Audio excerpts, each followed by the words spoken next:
Hello guys, my self Sudipta Hazra. I welcome you all to my channel easy mech concept.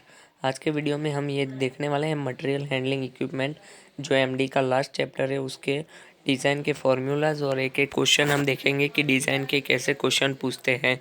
तो इसके दो type के numerical आते हैं basically. First one is crane hook design और last next is wire rope design. ये दो type के न्यूमेरिकल पूछे जाते हैं। तो इसमें हम डिटेल में देखेंगे कि उसके फार्मूलाज क्या क्या है और उसे सॉल्व कैसे करते हैं। लेकिन अगर हम मेरे चैनल पे पहली बार विजिट कर रहे हैं तो प्लीज़ सब्सक्राइब कर दीजिए, नोटिफिकेशन बेल आइकन प्रेस कर दीजिए ताकि आपको रेगुलर नोटिफिकेशन और अपडेट्स मिलती रहे।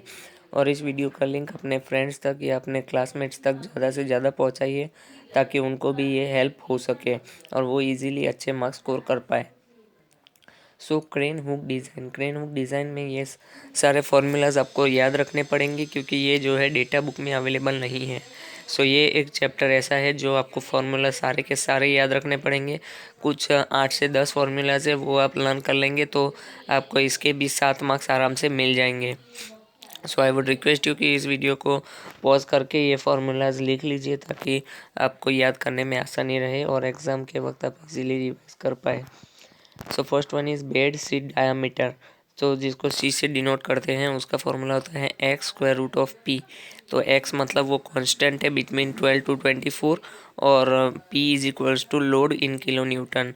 तो एक्स की जो वैल्यू है वो 12 to 24 के बीच में रहेगी और वो दिया होगा आपको क्वेश्चन में, उस हिसाब से आप सी फाइंड कर सकते हैं। Then depth of cross section H किस 10 root P plus C by 10 mm। या तो फिर ये फार्मूला आपको याद ना रहे तो आप डायरेक्टली 0.9 सी भी ले सकते हैं। ये एम्पिरिकल फार्मूला डायरेक्टली आप 0.9 सी ले लेंगे तो भी चलेगा। Then next is radius of intrados and extrados.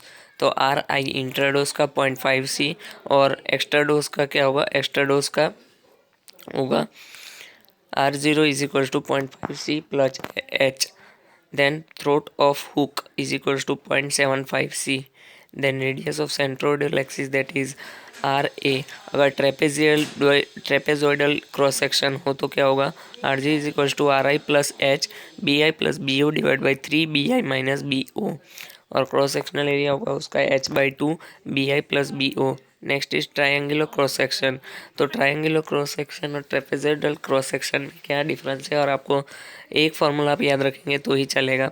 तो आप देख सकते हैं कि ट्रेपेजोइडल में जो है BO जो है वो नहीं रहता है। Okay, so triangular cross section का होगा RI प्लस H/3 और cross sectional area A is equals to half HBI, मतलब BO 0 होगा यहाँ पे। तो यहाँ पे BO अगर 0 हो तो BI/BI, तो BI कट हो जाएगा, इसलिए फाइनली RI प्लस H/3 रहेगा। और क्रॉस सेक्शनल एरिया में आप BO के जगह 0 रखेंगे तो 1/2 HBI फॉर्मूला रहेगा। ओके, मतलब ट्रायंगुलर क्रॉस सेक्शन में BO जो है वो 0 रहता है। Then radius of neutral axis.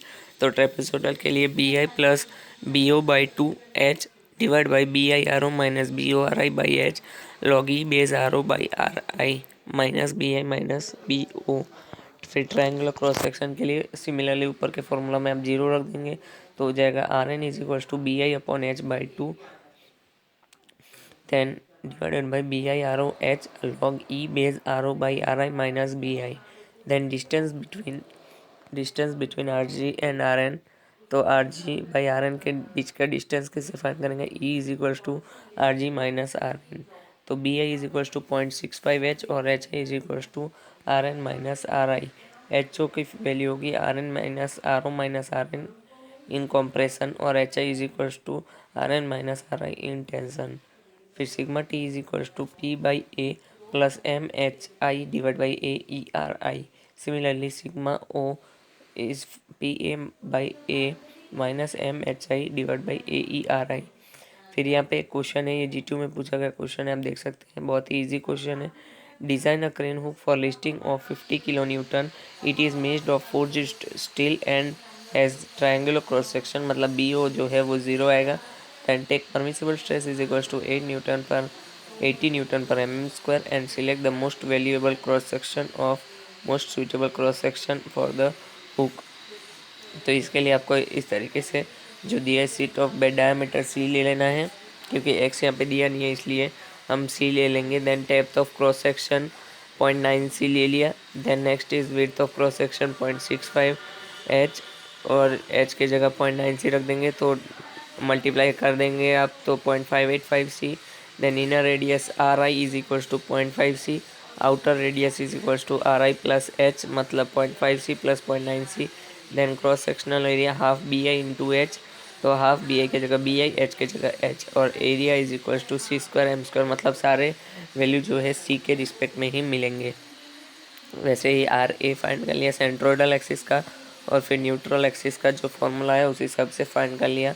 और final R G minus R N हमें फाइंड करना है, तो 0.8 माइनस 0.748 सी, तो फाइनली आपका आंसर आएगा 0.052 सी। ओके, ये कैलकुलेशन सब एक बार आप कैलकुलेटर से कैलकुलेट करके देख लीजिएगा, शायद कुछ मिस्टेक भी हो सकता है। तो वो आपको मिस्टेक अवॉइड करने के लिए आपको क्या करना है, खुद से जो है इसको सॉल्व कर लेना है एक बार।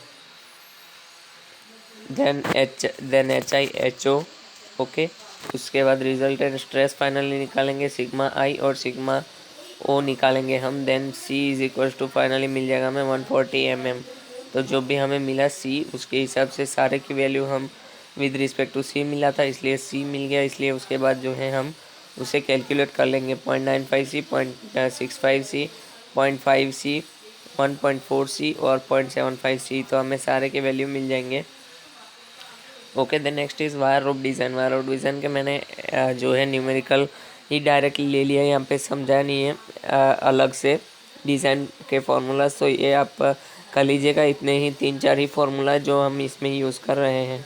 मास of each wires to be lifted, तो टोटल जो वायर है उस डिवाइडेड बाई 2 पाई, तो 2 इंटू पाई। ओके, और जो ऊपर दिया होगा वो आप कर देंगे total weight divide by 2 divide by 9.81।